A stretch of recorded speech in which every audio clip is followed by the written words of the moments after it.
日光国立公園を代表する景勝地である鬼怒川渓谷は、自然豊かな渓谷で美しい景色や清流が特徴的な場所です。渓流が岩肌を流れ、季節ごとに異なる色とりどりの自然を楽しむことができます。この渓谷に湧出するのが鬼怒川温泉です。鬼怒川温泉は栃木県の中央を北から南に流れる鬼怒川の上流域に発展した関東屈指の温泉地です。江戸時代、鬼怒川温泉は江戸と会津若松を結ぶ会津西街道の宿場町でした。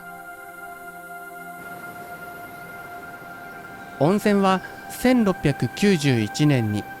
鬼怒川の西岸にある滝地区で発見されましたが、当初は大名や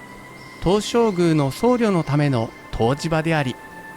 一般に開放されたのは明治時代に入ってからです。1919年に鉄道が開通する頃に鬼怒川温泉と命名され、湯治場から行楽地へと発展し、東京の奥座敷と呼ばれるようになりました。その後、1960年にロープウェイが開設され、1970年代に入ると鬼怒川ライン下りが開始されました。鬼怒川温泉駅と鬼怒川公園駅周辺も施設の大型化が進み、拡大されていきました。そして1980年代に入るとテーマパークの開業などレジャー施設の整備が進み、鬼怒川温泉は誰しもがその名を知る屈指の人気温泉地となりました。現在、この鬼怒川温泉にはほぼ毎日運行する SL が存在します。東武鉄道が運行する SL 大樹です。2017年に下今市駅鬼怒川温泉駅間の運行を開始し、2020年には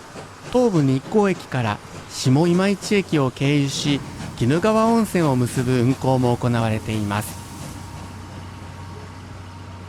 今回は日光の玄関口東武日光駅から美しい自然広がる渓谷沿いの温泉地鬼怒川温泉へ、古き良きへ SL に乗って出かけましょう。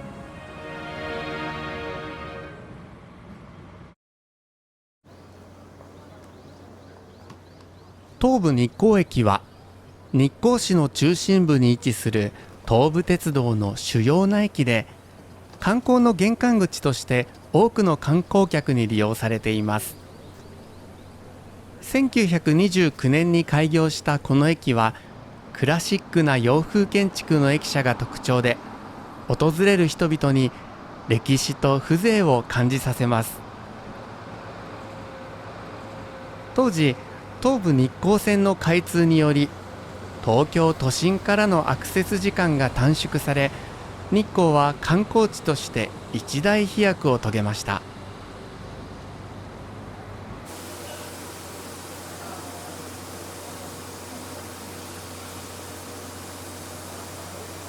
東武日光駅から運行する SL 大樹二良号は主に平日に運行しており、午前中に下今市駅を出発します。その後1時間ほど停車した後、東武日光発下今市経由の鬼怒川温泉行きとなります。2021年からは展望車が新たに加わりました。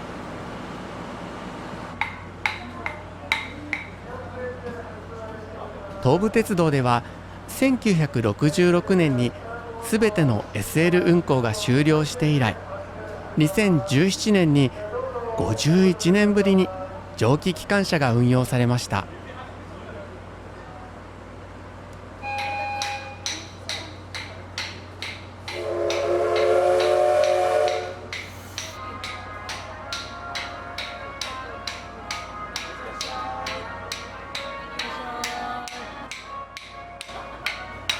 列車の出発時は関係者の皆様が一丸となって見送ってくれます。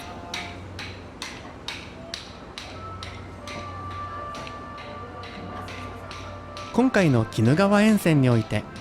東武鉄道のこの徹底したおもてなしの精神は随所で見られました。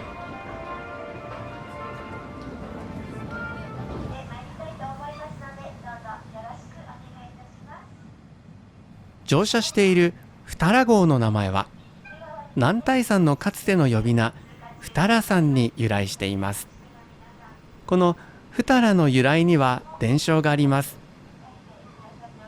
徳川家ゆかりの東照宮がある日光山は熊笹が多く、熊笹はアイヌ語でふとらと言います。ふとらはふたらと発音され、ふたらがふたらと表記されたと伝えられています。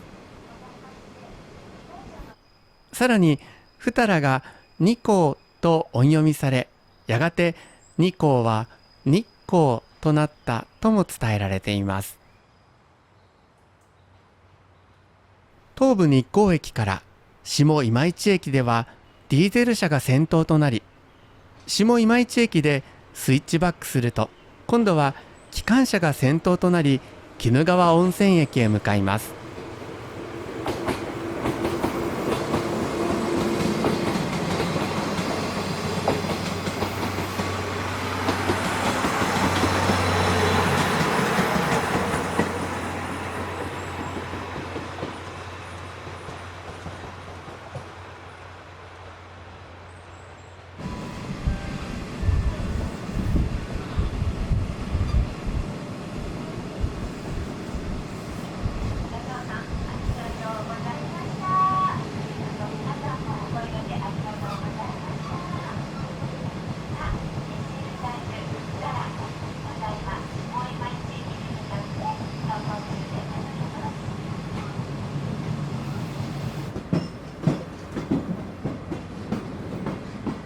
約17分で下今市駅に到着します。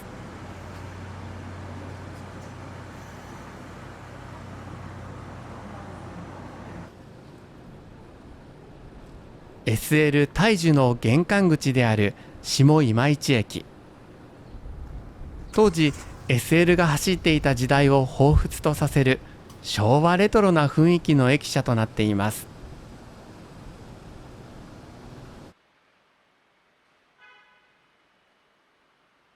駅構内には SL について知ることができる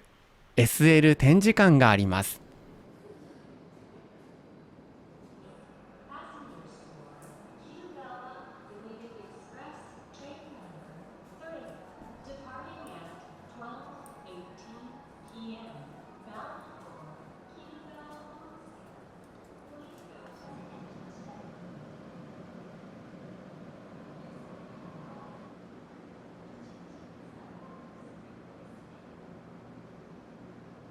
SL の車体や運転室の実物大写真、SL の仕組み解説、日光鬼怒川温泉エリアをモデルとしたジオラマなど、さまざまな魅力を伝える展示物が用意されています。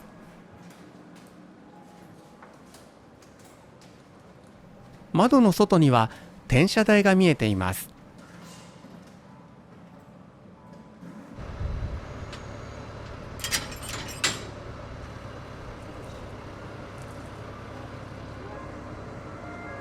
SL 運転日には転車台を使用した SL 車両の入れ替え作業を間近に楽しめます。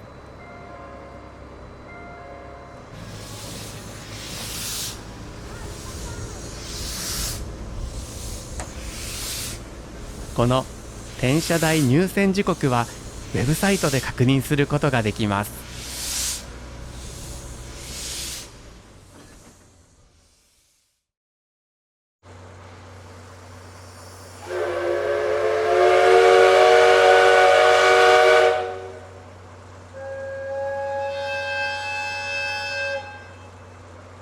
SL 大樹が下今市駅を出発します。ここから鬼怒川温泉駅は 12.4km と短いですが、約35分かけてゆっくりと走るので、思う存分車窓を楽しむことができます。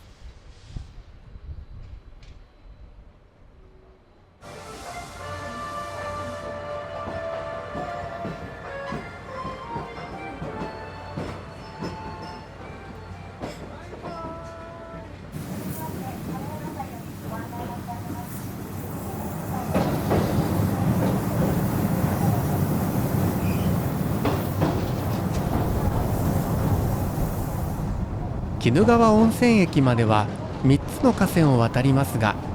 最初に渡るのがダイヤ川です。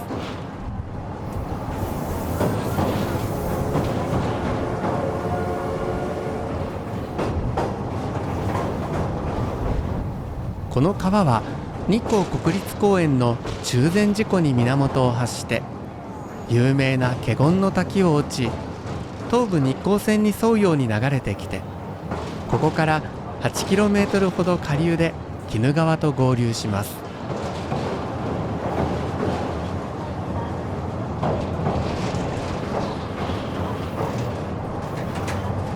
あ、まもなく進行方向左手側ですね。倉ヶ崎 SL お花畑通過でございます。はい、2匹がちゃんと台の上に乗って皆さんをお出迎えしておりますね。可愛い方ですね。手を振ってくださってる方もいらしてます。ワンちゃんと一緒ですかね。大桑駅を過ぎしばらくすると、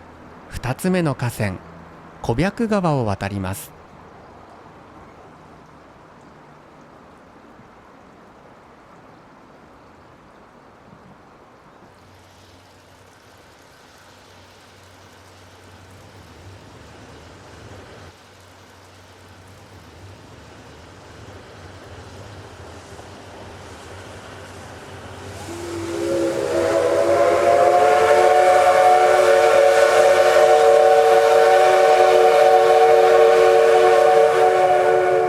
下今市鬼怒川温泉間のほぼ中間となるのがこの戸川橋梁で、標高もこの区間では最も低く、ここから両側へと上り勾配が続くすり鉢地形となっています。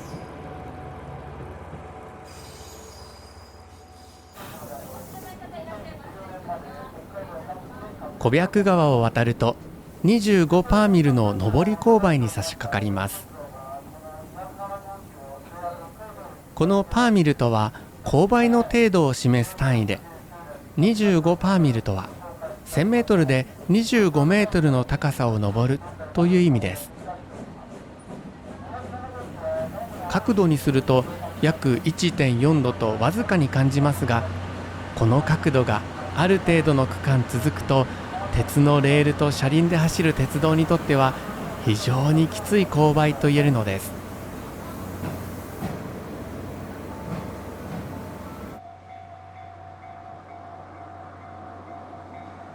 小白川から600メートルほど進むと、いよいよ鬼怒川を渡ります。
ここを過ぎると東武ワールドスクエア駅に停車します。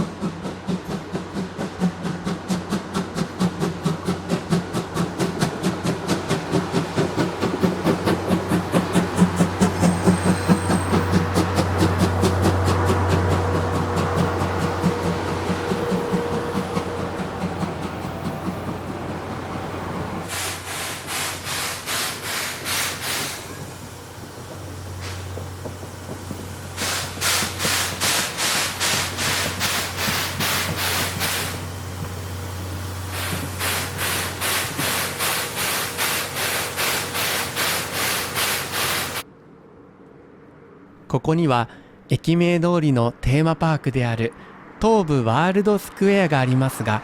こちらは後ほど詳しくご紹介します。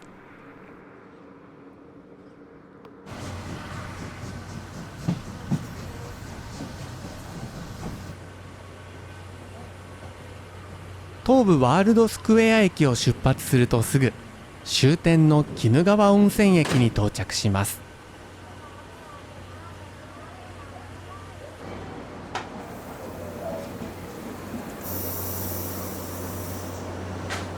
SL 大樹号を降りたら駅前の転車台広場に出てみましょう。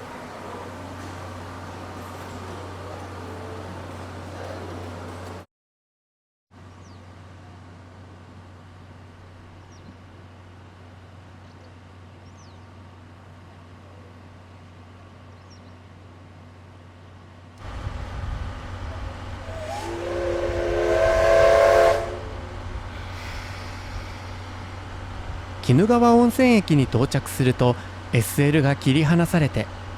向きを変えるために転車台へと入ります。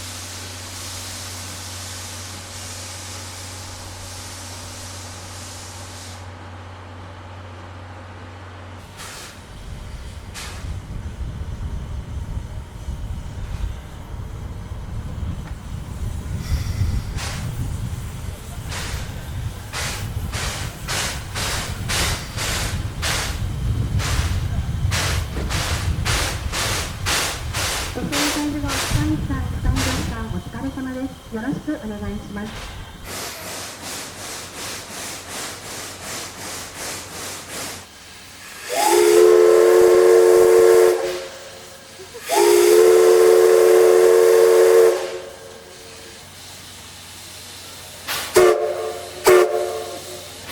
ただいまの季節は連結の合図です。これからSL大樹号は発車と連結をします。その時に連結の合図を聞くことができます。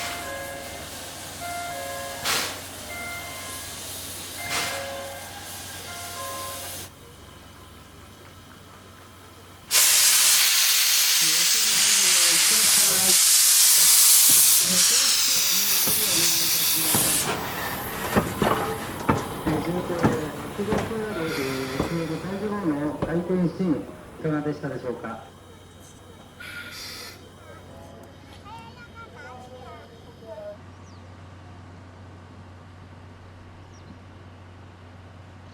それでは周辺の観光ポイントを見ていきましょ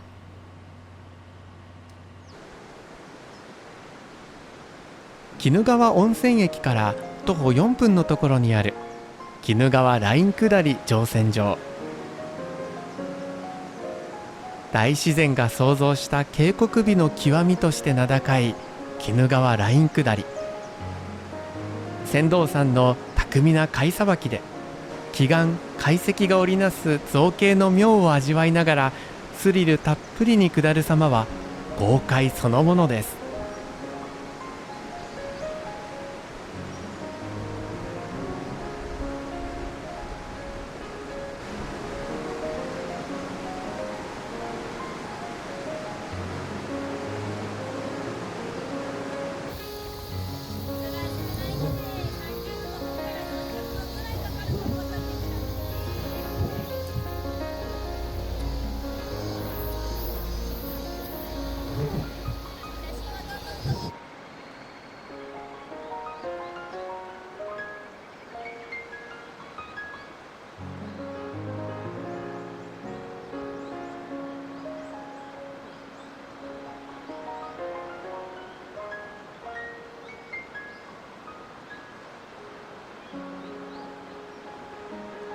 このライン下りは4月中旬から10月下旬まで運行しています。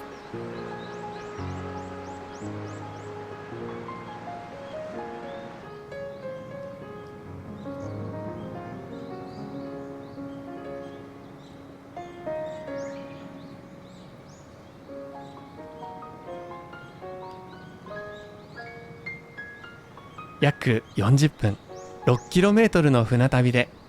降りた後は無料シャトルバスで戻ります。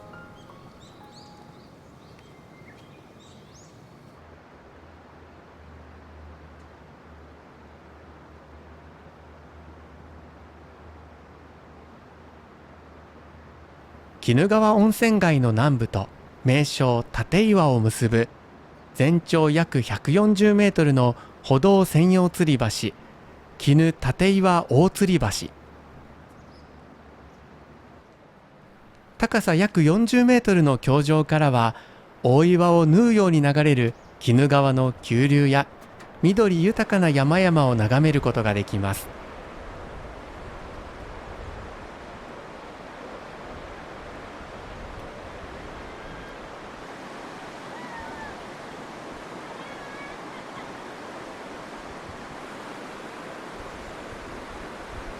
眼下ではラフティングで急流を楽しむ様子も見られました。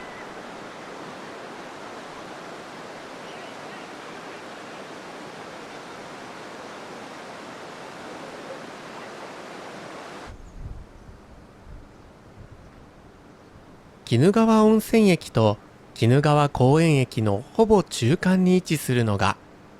無料の足湯スポット、鬼怒の湯。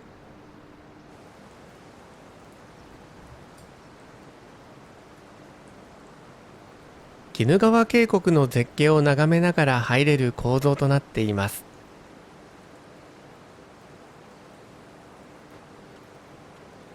また施設内には鬼怒川温泉の成り立ちを示す写真が展示されています。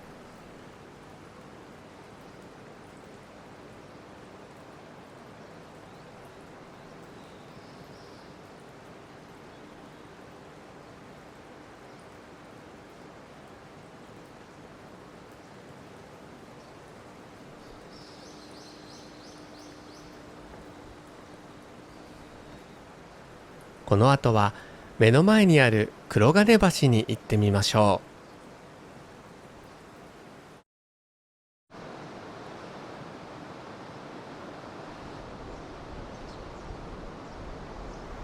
う。鬼怒の湯のすぐそばにある黒金橋。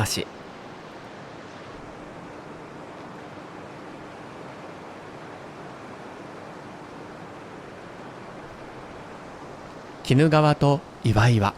そして渓谷に立つホテルと鬼怒川温泉ならではの景色が印象的です。右側には見るからに営業していないであろう廃れた建物が目に入ります。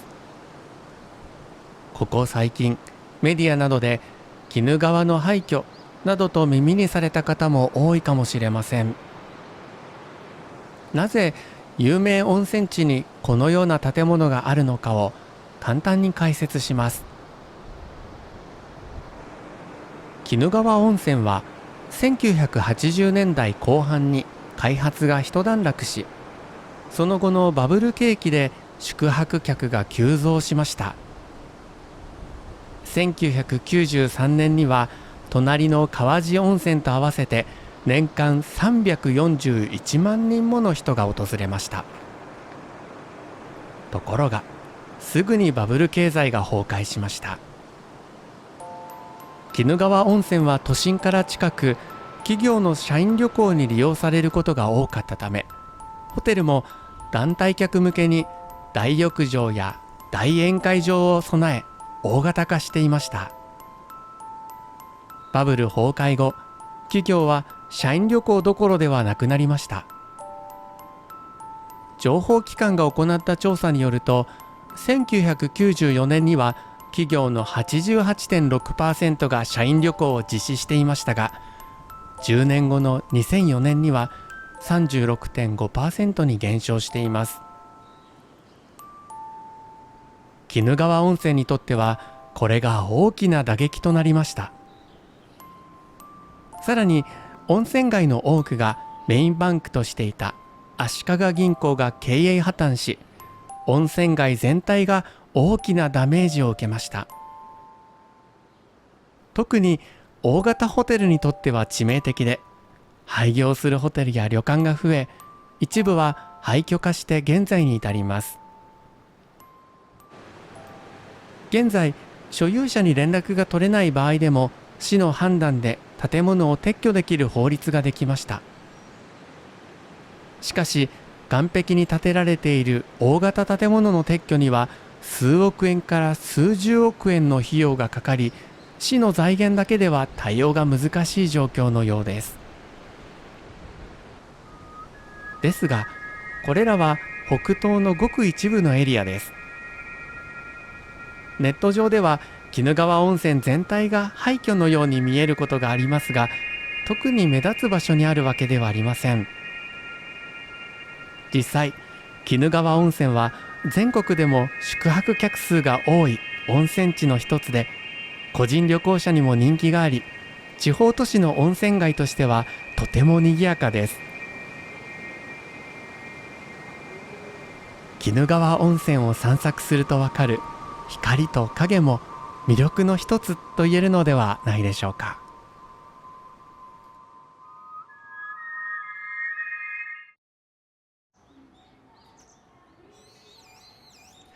鬼怒川温泉駅から電車で1駅、バスでも5分の場所にある東武ワールドスクエア。この屋外テーマパークは制作年数5年、総工費170億円をかけて1993年に開園しました。園内にはユネスコの世界文化遺産に登録されている48物件を含む22の国と地域から102点の建造物が25分の1のスケールで精巧に再現されています。驚くほど緻密に再現された小さな世界に注目してください。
園内にある遺跡や建造物の精巧さと緻密さには驚き、そして感動しました。また特筆すべきは添えられている樹木で、これらはほぼすべて本物の樹木が使用されています。ここまで小さく繊細に仕立てる技術に感銘を受けました。一本一本を盆栽の手入れのように仕立てているのでしょう。これが園内に約2万本あることを考えると、そのこだわり、技術、そして労力に驚きを禁じ得ません。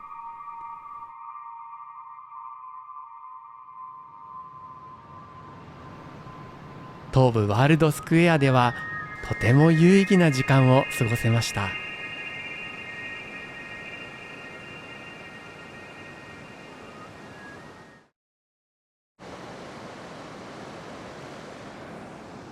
鬼怒川公園駅の近くに架かる鬼怒岩橋。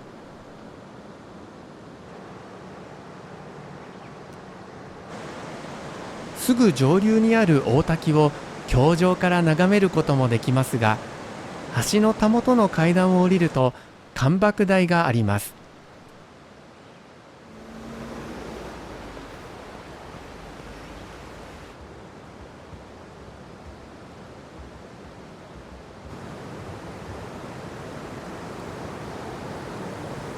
落差は少ないですが、水量と迫力は十分の滝です。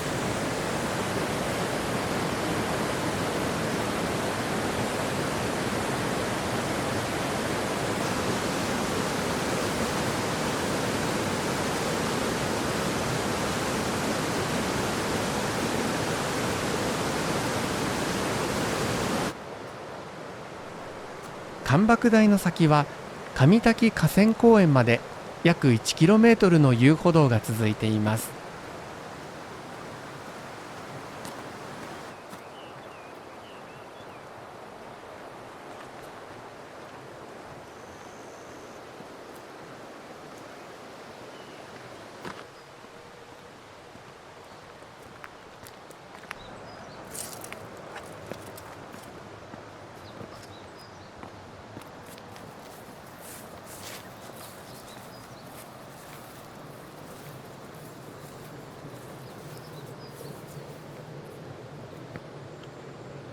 遊歩道から河原に降りると、鬼怒川の様子を間近で確認することができ、自然と触れ合うのにぴったりの場所になっています。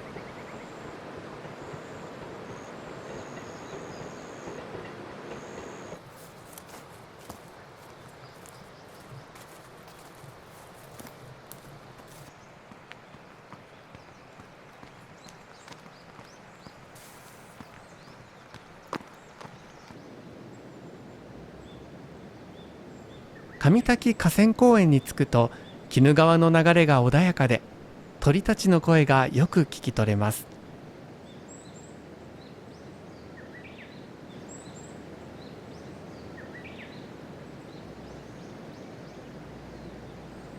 鬼怒岩橋から降りてすぐの大滝観瀑台で折り返してもいいですが、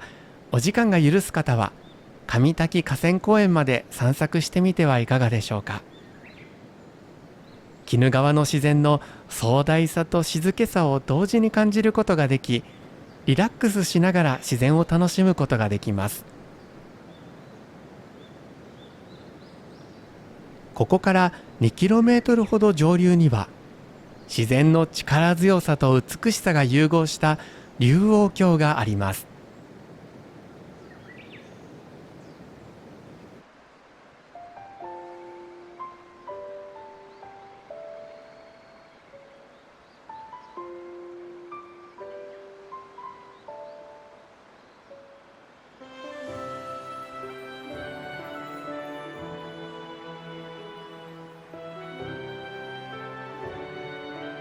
この龍王峡は川治温泉と鬼怒川温泉の間に 3km にわたって広がっており、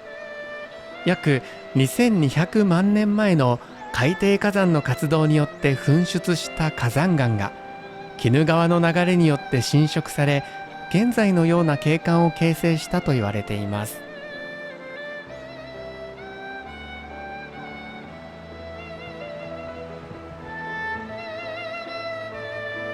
鬼怒川温泉駅から電車で行く場合は、会津方面に向かって3つ目の龍王峡駅で下車します。所要時間はバス・電車ともに10分程度です。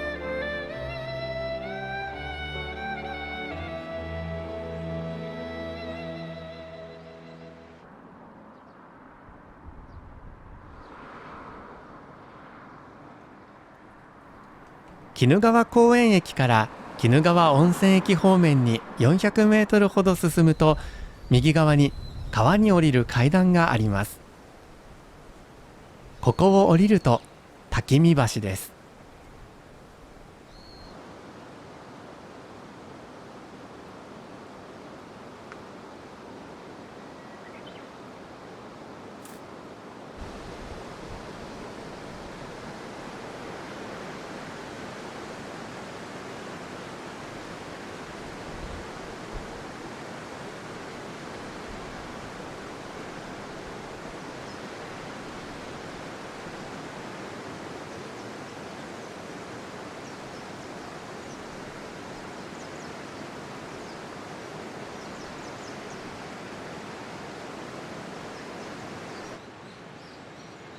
こちらは下流側で、奥に見えているのが黒金橋です。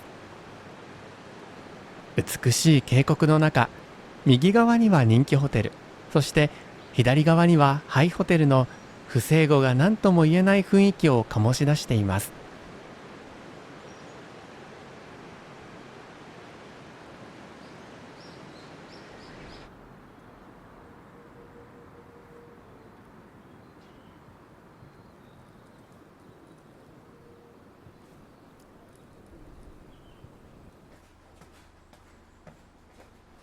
このロープウェイは山頂までの距離621メートル、標高差約300メートルを3分30秒で結びます。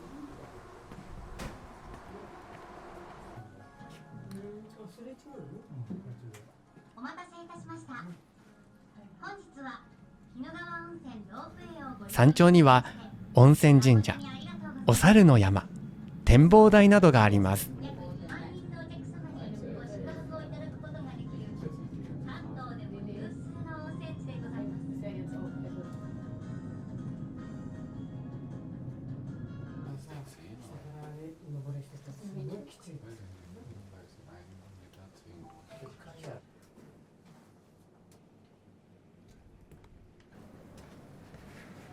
山頂にある展望台は総ヒノキ造りで、眼下には鬼怒川の温泉街を一望することができます。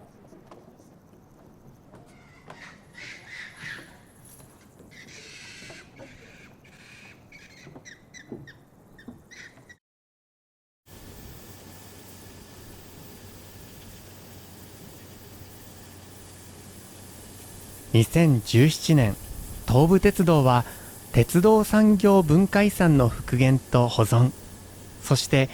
日光鬼怒川エリアなどの地域活性化を目指し、 SL 復活プロジェクトを始動しました。実際に SL に揺られて鬼怒川温泉地域を訪れ散策してみると、そこにある自然の雄大さを生かし、観光によって人々をさらに豊かにしたいという思いや願いをとても強く感じることができました。現代において蒸気機関車の動態保存は非常に難しいことです。運行には安全基準の遵守、専門的な知識と技術、環境問題など多くの課題があります。しかし東武鉄道や協力してくれる町の人々のおかげでほぼ毎日運行されています。見知らぬ旅行者に手を振り歓迎してくれる地域の人たち、人と人が手を振り返して楽しむ束の間の交流。この動画をご覧になった方も、ぜひ一度訪れて、この温かい歓迎を受けてみてください。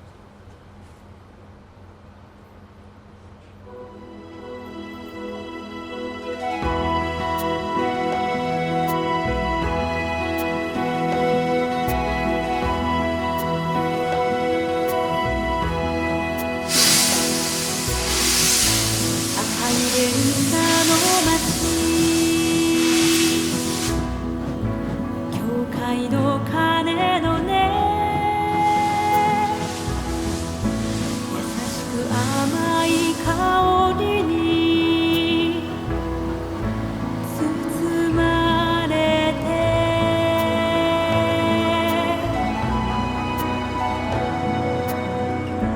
君と手をつないで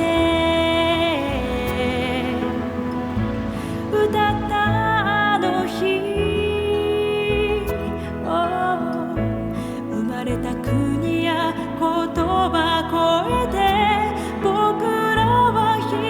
つになった。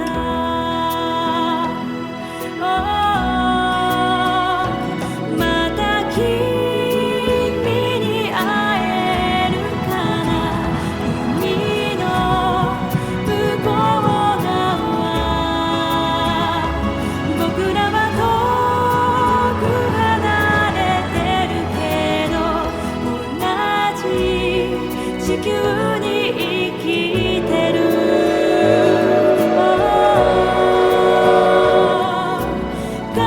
風が吹いてく君の住む街へ、穏やかな時は流れて、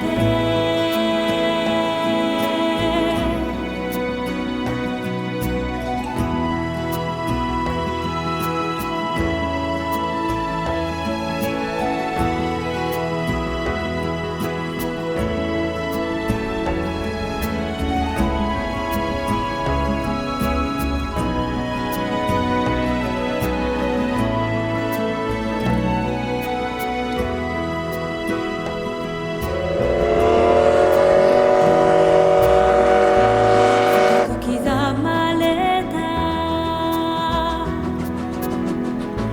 歴史の足跡、守られてきた街並みの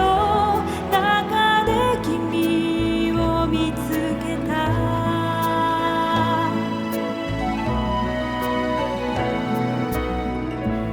僕の声が届いたらまた笑ってほしい。ピュアなその目が教えてくれた、そのままで生きること。